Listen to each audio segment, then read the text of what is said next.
Hello guys, आज मैले Japanese स्टाइलले यो चिकन बनाउँदैछु।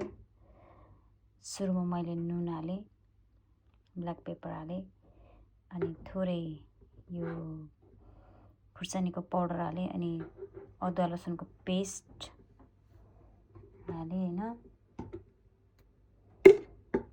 अब अदुवा लसुनको पेस्ट हालेँ। अब मैले थोरै बेसार हाल्छु, यहाँ बेसार हालेँ हैन। अनि गरम मसला पनि हाल्दिने,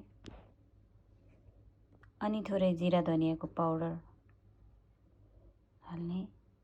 अनि त्यसपछि सानो सानो खालको यस्तो खालको टमाटर हालेँ।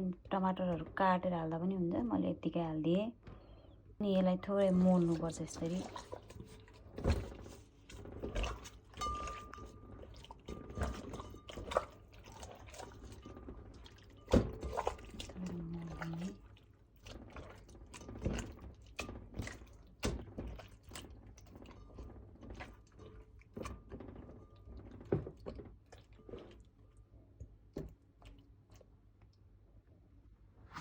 मोल्दिने हैन।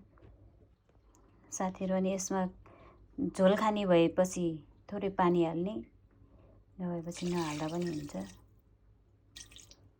अनि यसमा थोरै सोया सस पनि हाल्दिने।